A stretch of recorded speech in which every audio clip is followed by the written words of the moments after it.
છે, ભક્ત ચિંતામણી છે, એ માધવજી સ્વામીનો ગ્રંથ લીલા ચરિત્રથી ભરેલો કાવ્યોમાં છે. એમાં સ્વામી લખે છે કે જ્યારે હરિજયંતિનો ચૈત્ર સુધી 9મીનો દિવસ હતો, મહારાજની બર્થડે હતી, ખૂબ મોટો સમયો ભરાણો છે, હજારો હરિભક્તો અને સંતો આવેલા છે. આ બાજુ મંદિરનું કામ જબરજસ્ત ચાલે છે, પણ બપોરે ઘડીક બધા સંતો ખૂબ હરિભક્તો અરસપરસ આવેલા છે. દેશાંતરમાંથી જુદા જુદા સંતોના મંડળ ગયેલા, એટલે બપોરે કે ઘડીક કામનો આરામ રાખીએ અને અરસપરસ સંતો પણ કોઈ ગોમતીને કિનારે, કોઈ આ બાજુ, કોઈ ઉગમણી બેઠકે, કોઈ જ્ઞાન ભાગે ઘડીક વાતો કરે છે. સત્સંગની કોઈ વ્યવહારિક વાત નથી. એટલે એમ કે બપોરે ઘડીક આરામ. પણ આ બાજુ કડિયા વિચાર કર્યો કે આજે કામ પૂરું કરું. હાથ કડિયા કામ કરતા સ્વામી એમ લખે છે, લક્ષ્મીનારાયણ દેવના જ્યારે એ બેઠકનું ને એ કામ ચાલતું હતું, શિખરનું, હાથ કડિયા કામ કરતા હતા. ઈંટો માગવા માંડ્યા, પણ કોઈ હાજર નહીં. મહારાજ આજે જરિયાના વસ્ત્ર ધારણ કરેલા, બર્થડે છે. સુરતના હરિભક્તો પોશાક સારામાં સારો લેવા છે. એ મહારાજ માળા પડી મૂકીને એકદમ પોતે આવ્યા છે. એમ કોઈને નથી કહ્યું સંતો તમે ચાલો, સ્વયં પુરુષોત્તમ નારાયણ પોતે આવ્યા. આવીને એ જે લોખંડનું તગારું હતું એમાં ઈંટો મૂકી અને માથે જે સોનેરી પાગ હતી જરિયાની, એ તગાર એ માથે મૂકીને તગારું આપવા માંડ્યા. હાથ કડિયા કે મને આપો, પેલા કે મને આપો, પેલા કે મને આપો. મહારાજે ઈંટો ભરવાની પોતાને, તગારું મૂકવાનું માથે ને પછી પોતે ત્યાં આપવા જવાની. મહારાજે હાથ સ્વરૂપ ધારણ કર્યા, એમ સ્વામી લખે શાસ્ત્રમાં. પુરુષોત્તમ નારાયણ છે, હાથ સ્વરૂપ ધારણ કરી અને એ તગારામાં ઝડપથી ઈંટો ભરીને આપવા માંડી. કડિયા ખૂબ રાજી થયા. ત્યાં બધા સંતો આવ્યા. ઓહો, આ શું કરે મહારાજ? મહારાજ કે કઈ વાંધો નહીં, મને સેવાનો લાભ મળવો જોઈએ ને. મોટો એનું નામ છે, એને સેવા હોય તો જ મોટો શોભે. ખુરશી ઉપર બેસી તો એ મોટો શોભે નહીં. આ સ્વામિનારાયણ ભગવાને વડતાલ મંદિરમાં પોતાને આપણને શીખવાડ્યું છે.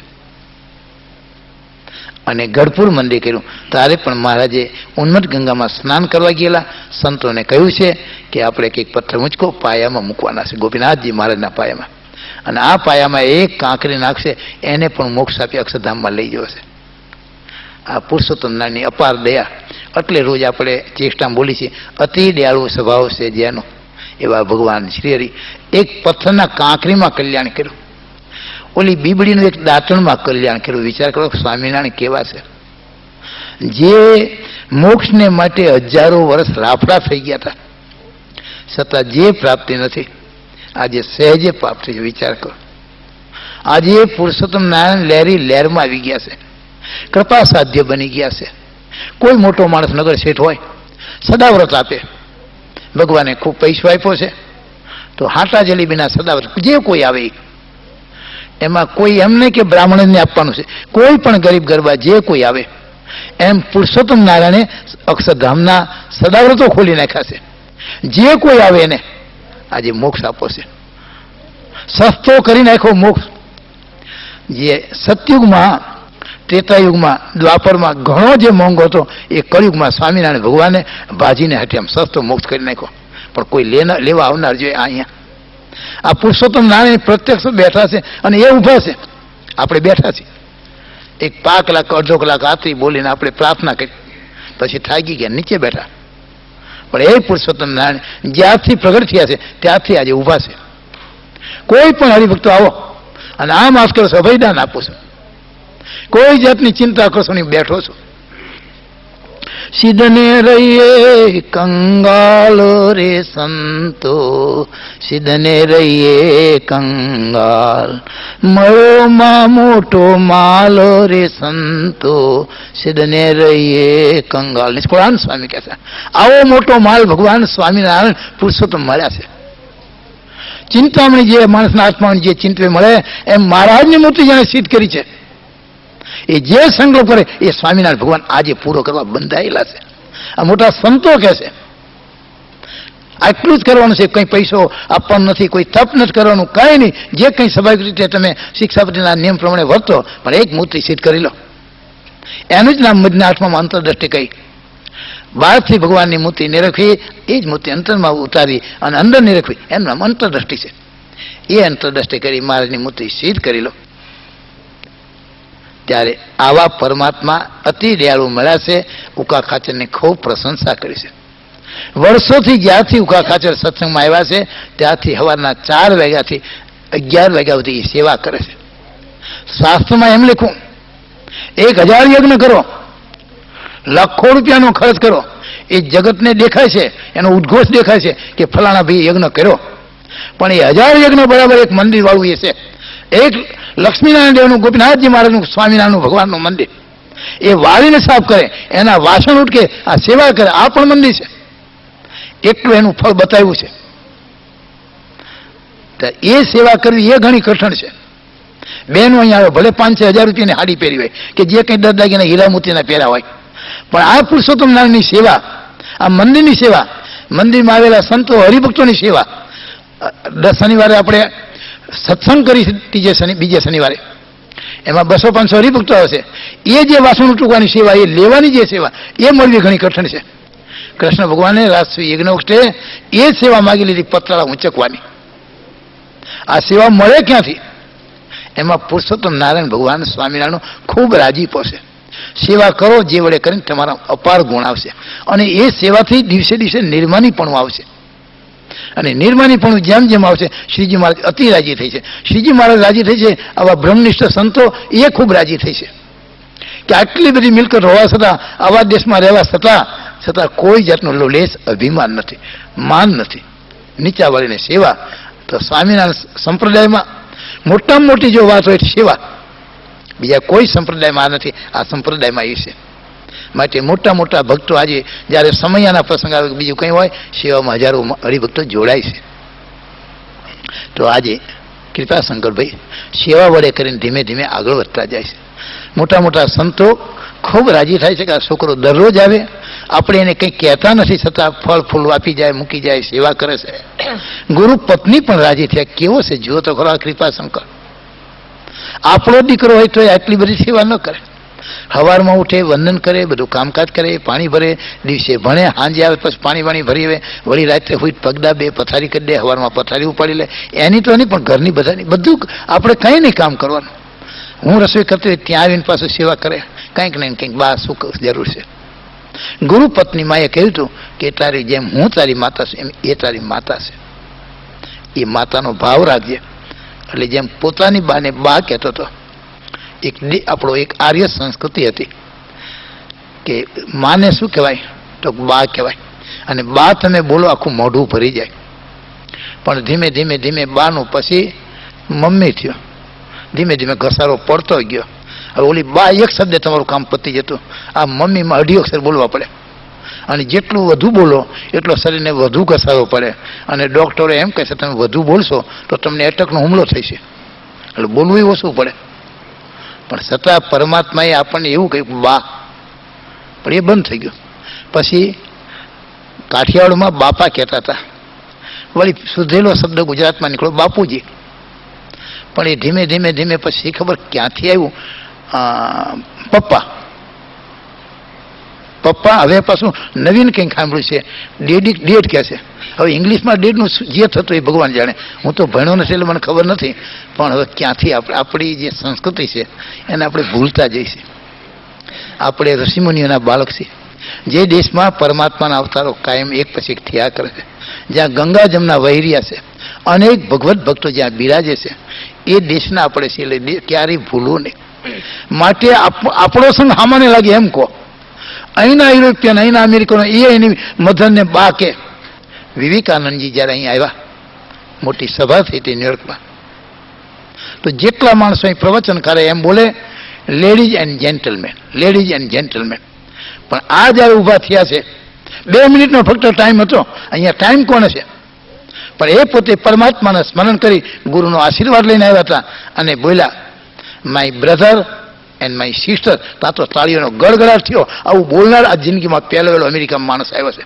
એનું પ્રવચન 1.5 કલાક સુધી ચાલ્યું. આખું અમેરિકાને ઘેલું કરી દીધું. ત્યારે હવે ટૂંકમાં લંબાઉ સાથી મહારાજ આવી ગયા છે. તો આવા જે સંસ્કાર આપણે જે ઇન્ડિયાથી લઈને આવ્યા છીએ, તો કૃપાશંકરભાઈ આવા જે સંસ્કારને પામેલા હતા, માતા પિતાની સેવા, ગુરુની સેવા, ગુરુ પત્નીની સેવા.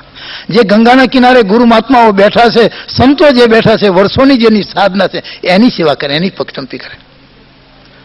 હુવાનું જ છે, અડધી જિંદગી હુવામાં ગઈ, રાતે ભલે 11 વાગે દેહને ખોટો કરી નાખ્યો. દેહ કેમ નથી કરવું, 4 વાગે ઉઠી રાત્રે 11, 12 વાગે હુવે. પણ આ સત્પુરુષોનો જીવનમાં રાજીપો, શરીર સારું છે ત્યાં સુધી, જેથી આપણે લખવા થઈ છે તેથી ક્યાં સેવા થાય એવું છે. તો પરમાત્માએ આ શરીર આપ્યું છે અને જેમ તમે એની સેવા વળગાડશો એમ શરીર સારું છે. એ રીતે સેવા કરી 12 વર્ષ સુધી પોતે ત્યાં કાશીમાં રહ્યા. બ્રહ્મચર્યનું પાલન કર્યું છે. માતાએ કીધું હતું, બેટા ચારિત્ર તારું ઊંચું રાખજે. અને આ બધાની સેવાનો રાજીપો મેળવી અંતે ગુરુ પત્ની અને ગુરુ રાજી થઈ ગયા. બેટા તું જેમ 12 વર્ષથી એમને મા બાપ કહે છે, પણ તને જન્મ દેનાર માતા પિતા હવે એનો હક છે. તારી મા જે 12 વર્ષથી રાહ જોતી છે, એકનો એક તો દીકરો છે. જે કંઈ વિદ્યા ભણાવી હતી એ તને બધી ભણાવી દીધી. હવે તું તાર દેશમાં જા, માતા પિતાની સેવા કરી જા. છેલ્લો આશીર્વાદ છે. ગુરુ પત્ની રડી પડ્યા છે. પોતાના દીકરા સમાન જેને માન્યો છે અને 12 વર્ષ સુધી આજ્ઞામાં રહેલો, તને રજા આપતા આંખમાં આંસુ આવે છે. પણ અમારી ફરજ છે, અમે અમારા સ્વાર્થે તારા માતા પિતાની સેવા અમે ઝૂંટવી લઈ. અમે ના પાડશું તો તું જવાનો નથી, પણ તારી ફરજ છે. જે માતા પિતાએ તને જન્મ આપ્યો છે, એ બધા વ્રત થવાયા છે, એમની સેવામાં જા. પછી ગુરુને છેલ્લે ગંગાના કિનારે રહેલા જે સંત મહાત્માઓ એમને વંદન કરીને કહ્યું, ગુરુદેવ 12 વર્ષથી બોલ્યો નથી, આજે કહું છું કે આવતીકાલે હું દેશમાં જઉં છું. કંઈ મારી સેવામાં ભૂલચૂક થઈ હોય તો મારા ઉપર રાજી રહેજો, મને આશીર્વાદ આપો. હવે હું મારા જે ગુરુ પાસે વિદ્યાભ્યાસ કરું છું એ ગુરુ મને કહેશે કે તું દેશમાં જા, માતા પિતાની સેવા કર. મારું જે ગામ હળવદ છે ત્યાં હવે હું કાલે જઉં છું. બધા ગુરુ આંખમાં આંસુ આવી ગયા. ભક્તિએ આંસુ લાવી દેશે. જ્યારે વિદુરજી આવ્યા છે, દુર્યોધને અપમાન કર્યું છે. આ દુર્યોધનનો આખો ધૃતરાષ્ટ્રનો વંશ જવાનું કારણ જો કોઈ હોય, ભગવત ભક્તનો અપરાધ. મહારાજ વડતાલના 11ના વચનમાં કહે છે, ભગવાનના ભક્ત ગરીબ અને બ્રાહ્મણ ક્યારેય દ્રોહ નહીં કરતા. સત્પુરુષોનો અભાવે કરી મોટા મોટા પડી ગયા છે. વિદુરને જ્યારે ધૃતરાષ્ટ્ર બોલાવ્યા છે, વિદુર એક વાત કહેવી શકશું, આટલા મારો 100 દીકરા, હસ્તિનાપુરનું આવું રાજ, મારી પત્ની આવી છે કયાગરી પ્રતિવતા, છતાં મને ઊંઘ નથી આવતી, શાંતિ નથી, ખાવા બેસું છું ખવાતું નથી. આનું કંઈ કારણ છે? તો કે હા મોટા ભાઈ. પણ તમને દુઃખ લાગશે?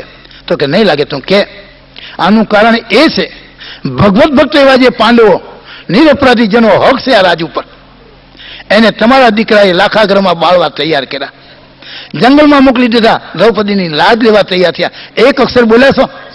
વડીલ છો, બાપનો હક છે દીકરાને ન કહી શકે? કહ્યું છે. તો ભગવત ભક્તનો જે અપરાધ, એ ભલે ગમે એટલું સુખ શાંતિ હોય, પણ તમે ત્રિવિધિ તાપમાં બળ્યા કરો. આટલું જ્યારે વિદુરે સલાહ આપી છે, પણ કે વિદુર શું કરું, મને ઘણું થાય છે, પણ જ્યાં દુર્યોધન આવે છે ને ત્યાં બધું ભૂલી જશું. એ કોકે ચાડી ખાધી, એટલારું મહારાજે લખ્યું શિક્ષાપત્રીમાં, ચાડી ચુગલી નહીં કરવી. દુર્યોધન પાસે જઈને કહ્યું કે તારો કાકો તારા બાપ પાસે તારું વાંકું બોલે છે. આ તો ક્રોધી હતો. કંસ, દુશાસન, રાવણ, જરાસંઘ, શિશુપાળ, આ એક એકથી ચડેવા હતા. ખબર પડી કાળા નાગ જેવો, તત્વ જ વિદુને ભરી સભામાં બોલાવ્યો. એકાંતિક ભગવાનના ભક્તો મુક્ત હતા. શ્રીજી મહારાજે વિદુ નીતિ આજે શિક્ષા હવારે વચનાથમાં આપણે આવ્યું હતું. આવા જે વિદુર ભગવાનના એકાંતિક ભક્તો, જેના હૃદયમાં અખંડ મહારાજની મૂર્તિ છે, અખંડ પરમાત્માનું સ્મરણ કરે છે, એ સભા વચ્ચે એમનું અપમાન કર્યું. અને તું કારે બોલાયો? કાકો હોવા છતાં મારા રાજમાં રહે, મારું ખાવું છે, મારું વાંકું બોલસ? વિદુર કે દુર્યોધન વાંકું નથી બોલતો, સત્ય વાત કહું છું, પણ તારું પાપ બોલી રહ્યું છે, આ વાત તને નહીં સમજાય. તો મારા રાજમાં ચાલ્યા જાવ. આ ગયો, પોતે જાય છે. સરસ્વતી નદીને કિનારે જ્યારે પહોંચ્યા, ભગવત ભક્તનો અપરાધ ગમે એટલા તમારા શુક્ર હોય બાળીને ભસ્મ કરે. એટલે મોટા સંતો કહે છે, સંતોના ચરણમાં પડવું, આશીર્વાદ મેળવો. વડતાલનું 12મું વચનાર. આ જીવ ખદ્રોજ જેવો હોય, જેમ જેમ ભગવાનને ભગવાનના સંતનો ગુણ ગ્રહણ કરતો જાય, વધતો વધતો પૂર્ણિમાની ચંદ્રમા જેવો થાય. પણ પૂર્ણિમાના ચંદ્રમા થયા પછી કંઈક એમ થાય કે હું કંઈક છું. અને જ્યારે જો સંતનો અભાવ લે, શ્રીજી મહારાજ કહે છે, તો ઘસાતો ઘસાતો અમાવસ્યાના ચંદ્રમા જેવો થાય, કંઈ ન રહે. આવા કંઈક દાખલા કયા. માટે તમારે જો સુખી થવું હોય આ લોકને પરલોકમાં, તમારા પરિવારને સુખી રાખવા હોય, હવના આશીર્વાદ મેળવજો, હાથ જોડ્યો. તો એ વિદુરનું અપમાન કરવા વડે કરી, વિદુર તો મહાન ભક્તો હતા, એ અપમાન કરવા વડે કરી પાછળથી મોટી જબરજસ્ત લડાઈ થઈ છે અને એમાં કૌરવ બધા મરી ગયા. પાણી પાનાર કોઈને રહ્યું નથી. અને એ જ્યારે ફરતા ફરતા આંખમાં આંસુ પરમાત્માનું સ્મરણ કરતા કરતા સરસ્વતી નદીને કિનારે આવ્યા છે, ત્યારે ખબર પડી કે મારા ગયા પછી મોટું આવું યુદ્ધ થયું, કૌરવ બધા મરાણા છે, પોતાને ખૂબ દુઃખ થયું છે. કોઈ વાસ નાખનાર, ગાયના પૂંછડે પાણી નાખનાર કોઈ રહ્યો નથી.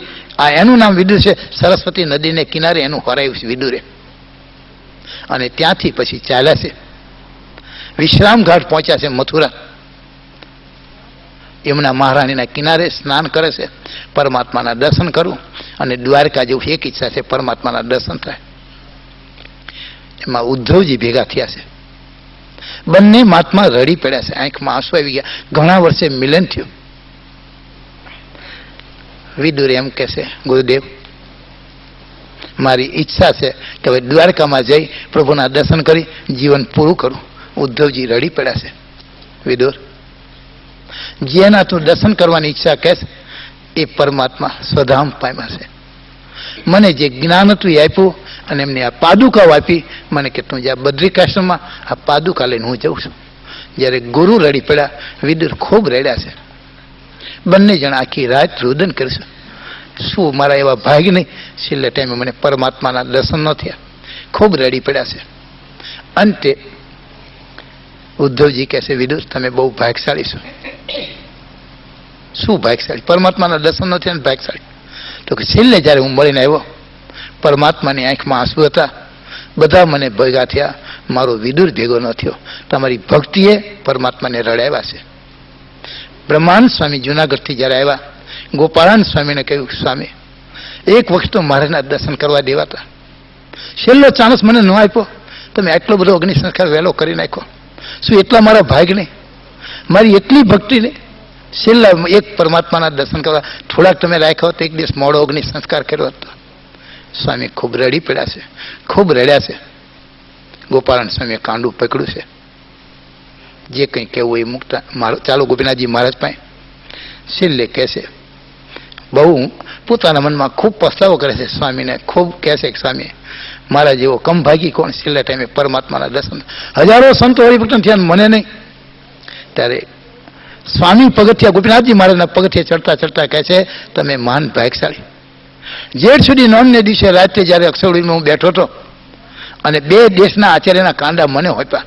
સાધુ વર્ણી પાળા સુણી લેજો રે, ગોપાળ સ્વામીની આજ્ઞા મારે જો રે. બે દેશના આચાર્યના કાંડા સત્સંગ ગોપાળાન સ્વામીને હોપ્યા. અને એ ગોપાળાન સ્વામી કે હું ત્યાં બેઠો હતો, ત્યારે મહારાજ કહે છે, છેલ્લે ટાઈમે બધા ભેગા થયા, મારો બ્રહ્માનંદ ભેગો ન થયો. મહારાજની આંખમાં આંસુ હતા. તમારી ભક્તિએ રડાવ્યા છે. તો ઇતિહાસ એમ કે છે, કૃષ્ણ ભગવાને વિદુરની ભક્તિ જોઈ. ઉદ્ધવજી કહે છે પરમાત્મા રેડા હતા. એમ આપણા બ્રહ્માંડ સ્વામીનું એવું જીવન હતું, એવી ભક્તિ હતી, તમામ સંતોનું હતું. તો ગોપાલન સ્વામી કહે છે ભગવાનની આંખમાં આંસુ હતા. આ તમારી ભક્તિ.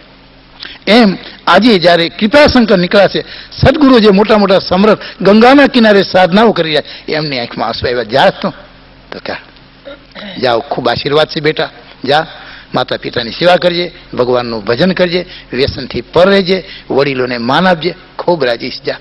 આશીર્વાદ આપી દીધો. અને કૃપાશંકર ઘેર આવ્યા. ગુરુ પત્નીને વાત કરી, માં બધા સંતોએ ખૂબ આશીર્વાદ આપ્યા છે, હવે કાલ સવારે આપ રજા પછી વહેલો ઉઠીને જઈશ. સવારમાં વહેલા 4 વાગે ઉઠ્યા, ગંગાજીમાં સ્નાન કર્યું, કાશી મહાદેવના દર્શન કરી આવ્યા. ગુરુ પત્નીને ગુરુને ખૂબ વંદન કર્યા છે, દંડવત પ્રણામ કર્યા છે. હવે કે જવું. ગુરુ પત્ની એના માટે આ જવું છે, પોતાના હાથની છેલ્લી રસોઈ જમાડે છે. રસ્તામાં થોડી જે ચોખ્ખી રસોઈ છે બાંધી આપી છે.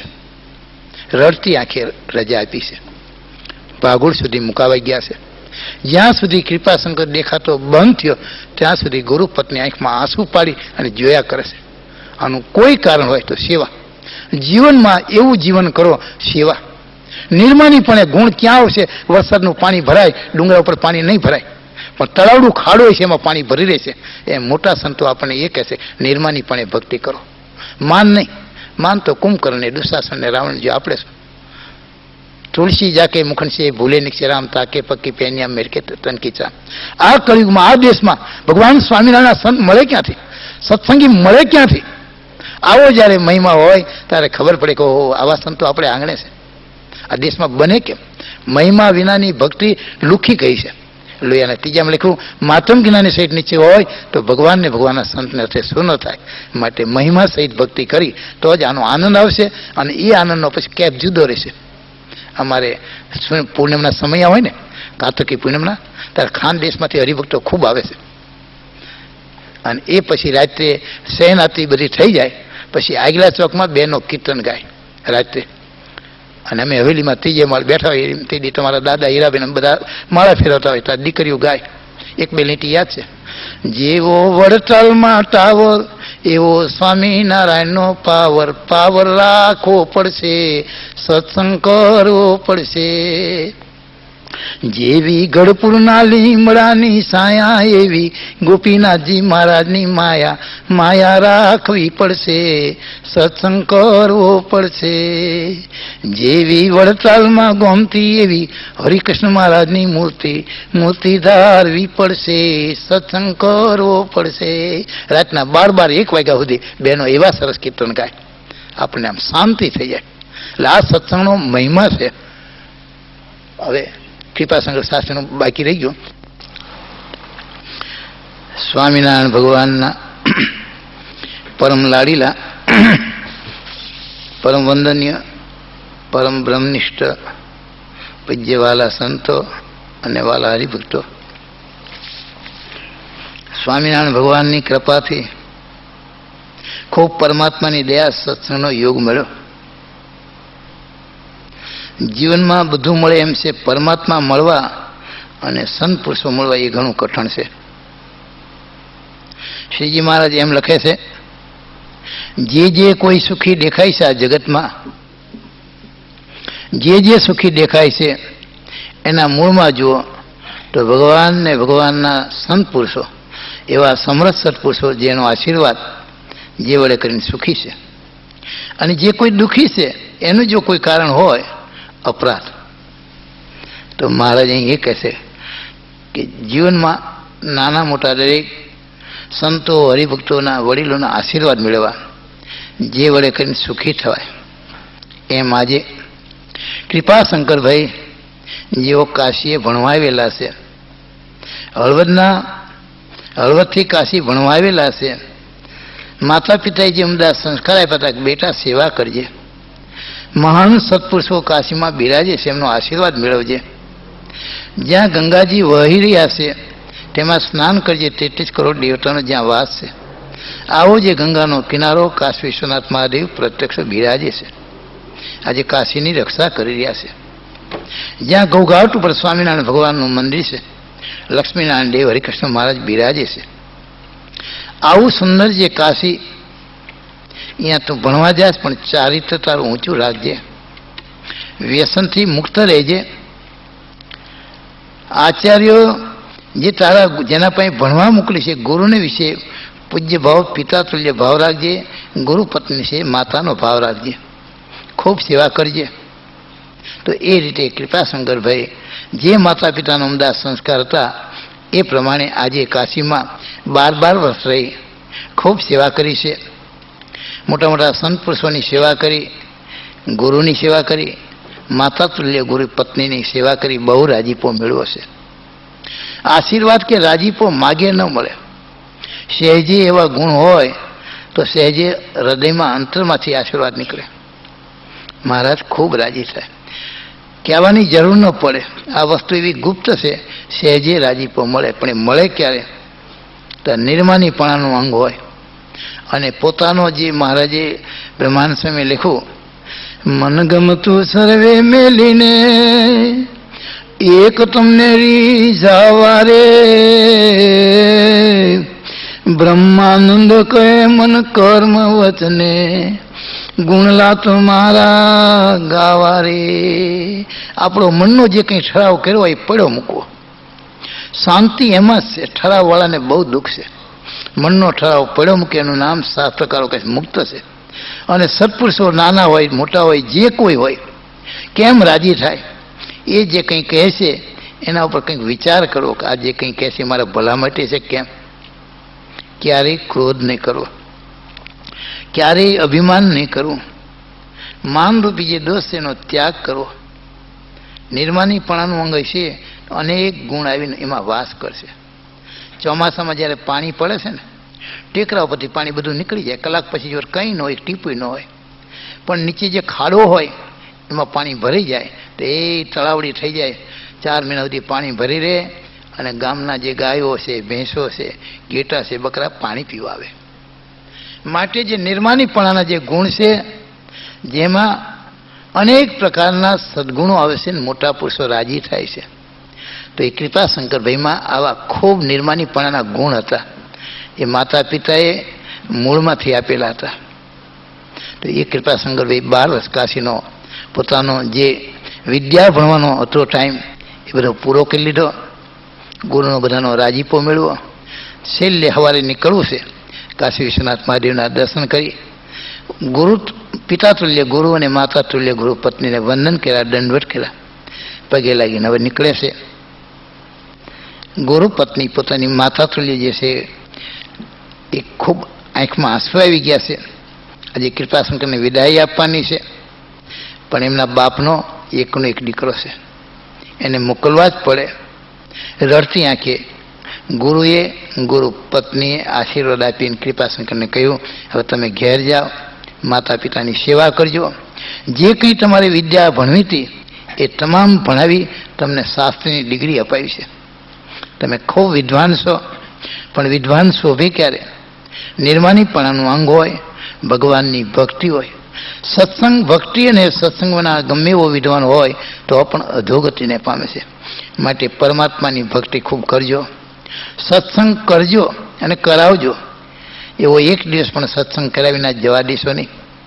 મધ્ય પ્રકરણના 8ના વચનામાં સ્વામિનારાયણ ભગવાને કહ્યું, યજ્ઞ રહિતનું કોઈ દિવસ કલ્યાણ થતું નથી.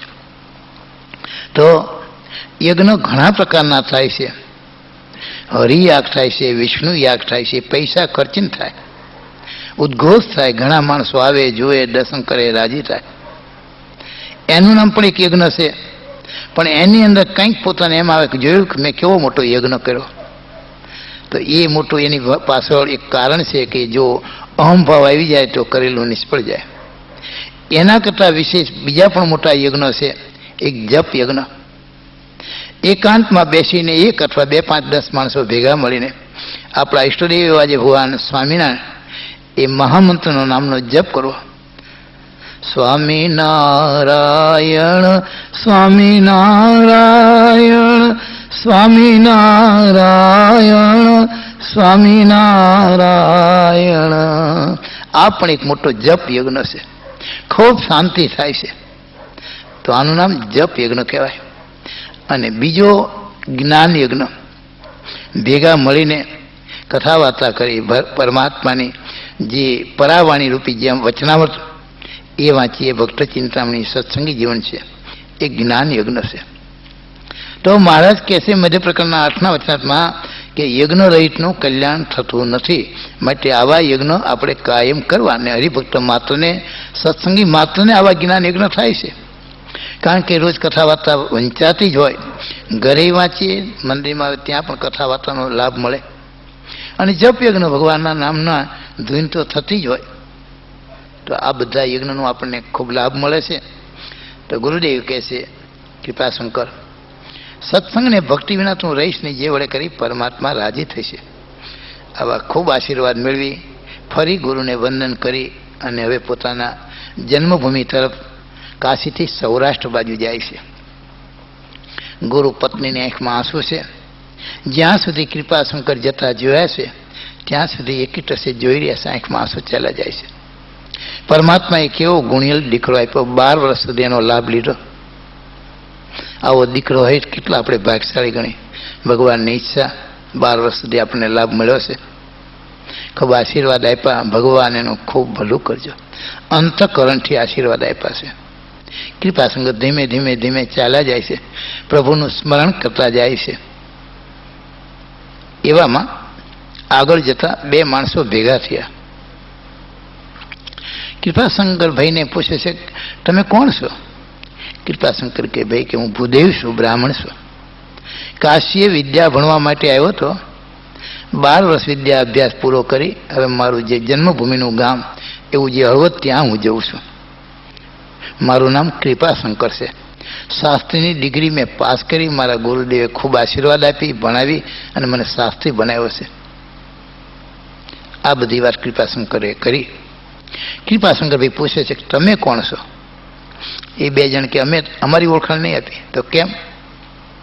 અમારી જો ઓળખાણ આપશો તમને બહુ બીક લાગશે. કૃપાશંકરભાઈ કે બીક જેવું મેં મારા જીવનમાંથી કાઢી નાખ્યું છે. જગતમાં મોટામાં મોટી જો કોઈને બીક હોય તો મનુષ્યને મરવાની મોટામાં મોટી બીક છે. મારા ગુરુ જે સમર્થ હતા એમના થકી મેં આત્મા પરમાત્માનું જ્ઞાન મેળવી લીધું છે. ખૂબ એમનો આશીર્વાદ મેળવ્યો છે એટલે મરવાની બીક કાઢી નાખી છે. જે કંઈ બને છે એ પરમાત્માની ઈચ્છાથી બને છે. એ પરમાત્માને આગળ રાખી હું એમનું ભજન ભક્તિ કરું છું અને કરીશ અને કરાવીશ બધાને. એટલે મને કોઈ જાતની બીક નથી. દાસના દુશ્મન હરી કોઈ દિવસ હોય નહીં. ભગવાન જે કંઈ કરે સારા માટે કરતા હોય છે. માટે ભગવાનના ભક્તને કોની બીક? પરમાત્મા મળ્યા પછી બીક ક્યાં રહી? માટે એ ભાઈઓ તમે જે હોય કહો, મને બીક નહીં લાગે. એમ તો અમે અસલ સ્વરૂપમાં દેખાઈએ તો જે રીતે તમારે કરવું એ કરો. અમે એમના દૂત છીએ. જમરાજ છો તો આ જમના પાર્ષદો છીએ. તો શાસ્ત્રમાં એમ લખ્યું છે ને, જમના પાર્ષદો બહુ મોટા હોય, માથે શિંગડા હોય, એના વિલણ જેવા લાંબા દાંત હોય, હુપડા જેવા કાન હોય. તો કે એ વાત બરાબર છે. પણ એવા જે પાપી જીવ હોય ને એને એમ ભયંકર રૂપે અમે દર્શન દઈએ છીએ. બાકી ભગવત ભક્તો જે સંતો છે, ભક્તજનો છે, એનાથી અમે બીએ છીએ. એટલે એને સામાન્ય મનુષ્ય એમ દેખા દઈએ છીએ. એટલે તમને એમ બીક ન લગાડાય અને તમે બીવો પણ એવા નથી. તો કે બરોબર, તમે જમના દૂત છો. ધર્મરાજાએ તમને મોકલ્યા, બરાબર. ક્યાં જાઓ છો? સામે એક ગામ છે, એની અંદર 4 વણિક ભાઈઓ રહેશે. ખૂબ સુખી છે, પૈસાવાળા છે, નગર શેઠ છે. પરમાત્માની કંઈક ઈચ્છા એવી છે કે 4 ભાઈ વચ્ચે એક જ ભાઈને એક દીકરો છે. એ દીકરાનું 2 મહિના પહેલા લગ્ન થયેલું છે. દીકરો 18 વર્ષની ઉંમરનો છે. તો એને અમે લેવા જઈએ છીએ. કૃપાશંકરભાઈ બોલ્યા, અરર, 4 ભાઈ વચ્ચે એકનો એક દીકરો, 2 મહિના પહેલા જેનું લગ્ન થયું છે, એની ધર્મપત્ની પણ યુવાન છે. તો કે હા, એને તમે લેવા જાઓ શું થાય? વિચાર કરો, કોઈ વિચાર કરો. તો કે અમે જો એવો વિચાર કરી તો આ કામ બને જ કેમ? અમારે તો દરરોજ એક પછી એક આવી રીતે લેવાના જ હોય. અમે જાણી છીએ કે અમે જઈ ત્યાંથી જ એના ઘરમાં કકળાટ રડવાનું ચાલુ જ થાય. પણ અમારો બિઝનેસ ધંધો જેવો છે, હવને રડાવવાનો છે. તો કે તો બહુ ખરાબ કહેવાય. આનો કોઈ ઉપાય ખરો? થાય કે ના, કોઈ ઉપાય નહીં. જે કર્મ લેખાશે એ કોઈ દિવસ ફેર ન પડે. कर्म लिखाना मीटे किसी से करनहार करतार. જે લખાશે લેખ એને કોઈ ફેરવી ન શકે. તો લેખ ઉપર મેઘ મારે એવું કોઈ ખરું? તો કે હા, એક મારી શકે. કોણ? ભગવાન અથવા ભગવાનને ધરી આવ્યા એકાંતિક સંત. એવા જે સમર્થ ભગવાનના ભક્ત હોય એ કર્મ ઉપર લેખ મારી શકે. એમ તો એ શું મારી શકે? તો એ એને ઘેર જાય. અમે અત્યારે 9 વાગ્યાની લેવા જવાના છીએ. 9 વાગ્યા પહેલા ભગવાન અથવા ભગવાનના કોઈ સત્પુરુષો અથવા એવા કોઈ એકાંતિક ભક્ત એ ત્યાં જાય અને એ લોકો છેવટે એક મુઠ્ઠી અનાજ આપે, એક લોટ પાસે આપે અને પહેલા જમે, એ પુણ્ય કરીને બચી જાય. એમ તો એવો ભગવાનનો ભક્ત હું ખરો. મેં 12 વર્ષ સુધી કાશીમાં બ્રહ્મચર્યનું પાલન કર્યું છે.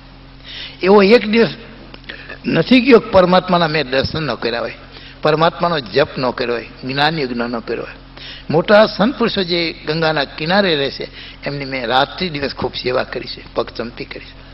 માતા પિતા તુલ્ય ગુરુ પત્ની અને ગુરુ પિતા તુલ્ય એમની પણ સેવા કરી છે. એમનો આશીર્વાદ મેળવો છો તો એવા ગુણ મારામાં આવે કે ન આવે? તો કે આવી ગયા છે. તમે પરમ એકાંતિક ભક્ત રાજ છો. એમ તો હું જો મને એક મુઠ્ઠી લોટ આપણે બચી જાય તો કા 9 વાગ્યા પહેલાં તમે જાઓ અને એક મુઠ્ઠી લોટ અથવા એક વાડકીમાં કોઈ પણ અનાજ કંઈ પણ આપે ને તમે એમાંથી 2 દાણા મોઢામાં મૂકો, એ બચી જાય. કૃપાશંકરભાઈને કોઈ સ્વાર્થ નથી, પણ ભગવાનના જે મોટા પુરુષો છે ને એને કેવળ એમ કે આ જગતના જીવ કેમ સુખી થાય, આ લોકમાં કેમ સુખી થાય અને પરમાત્માના ભજન કરી પરમાત્માના ધામને કેમ પાવે, આ એક જ ઈચ્છા મોટા સંત પુરુષોને હોય છે. એટલા માટે શ્રીજી મહારાજે સંતોનું વિચરણ કરેલું. ગામડે ગામડે સંતો પોતે ધાર તડકો દુઃખ અનેક પ્રકારનો સહન કરી ભગવત ભક્તોને દર્શન આપી સત્સંગમાં જોડે છે. મહારાજે ત્યાં સુધી કહેલું કે હે સંતો, કદાચ કોઈ ભક્ત ન મળે તો 5 ઝાડવાને રોજ તમે વર્તમાન ધરાવજો, એમનું કલ્યાણ કરજો. આવી રીતે સંતો ગામડે ગામડે દરરોજ નવા નવા ગામ સંતોનું સત્સંગને માટે વિચરણ છે. તો આજે કૃપાશંકરભાઈ પોતાને કોઈ સ્વાર્થ નથી, પણ આ 4 ભાઈનો એકનો એક દીકરો લગ્ન થયા 2 મહિના થયા, 18 વર્ષની ઉંમરનો, બહુ ખરાબ કહેવાય. એ મરી જશે પછી પાછળ દુઃખ કેટલું થશે. એટલે પોતે એકદમ ગયા છે. ખબર પડી કે ગામ વચ્ચે મોટી હવેલી છે, તો કે આજ નગર શેઠની હવેલી છે. નજીક ગયા તો ઘણા માણસો સગાવાલા ગામના બધા આની છેલ્લી સ્થિતિ છે બધા જોવા ભેગા થયા છે. ત્યાં ભૂદેવ ઉભા રહ્યા, ભિક્ષામ દેહે કરીને ઉભા રહ્યા. ગરીબ બ્રાહ્મણ છું, 2 દિવસથી કંઈ અનાજ મળ્યું નથી, યાત્રાએ નીકળો તો એક પાછરેક લોટ આપશો, ભગવાન તમારું ખૂબ સારું કરશે. કેટલાક માણસો મફતી આગળ બેઠેલા હોય તો કહેશે શરમ નથી આવતી, આ ઘર અહીંયા નગર શેઠનું છે, એકનો એક છોકરો છે, બીમાર છે, તબિયત નરમ છે, આટલા બધા માણસો ભેગા થયા તો મને દેખાતું નથી, ગામમાં એટલા બધા ઘર છે ને અહીં જ માગવા આવ્યા. કૃપાશંકરભાઈ હાથ જોડીને કહેશે બરાબર છે તમારું કહેવું, પણ ભગવાન એનું સારું કરશે. ભગવાન બહુ દયાળુ છે, એક થોડુંક તમને મને આપશો ને ભગવાન બહુ સુખી કરશે. તો કે તમારું જ સારું કરો ને તમે શું કેમ ભીખ માગવા નીકળાશો? તમે જ્યારે આવા છો બહુ પવિત્ર હોય તમારે ભીખ માગવાની જરૂર છે, તમારું સારું કરી લો. કેટલાક મફતિયા નહીં લેવા દેવાનો વાણીનો દોષ કરી પોતે નરકની પ્રાપ્તિ કરશે. મારવાડમાંથી 4 ટેલિયા બ્રાહ્મણ આવેલા. શ્રાવણ મહિનો છે, ગામમાં પોતે આવેલા છે, ટેલ નાખી રહ્યા છે. એક નગર શેઠ હતા, એમને એમ થયું કે બિચારા 4 બ્રાહ્મણ ગરીબ આવ્યા છે, શ્રાવણ મહિનો પવિત્ર મહિનો ગણાય, લાય એમને જમાડું. એટલે ભૂદેવની દુકાને બોલાવીને કહ્યું કે ભૂદેવ, કાલે તમે રસોઈ બનાવો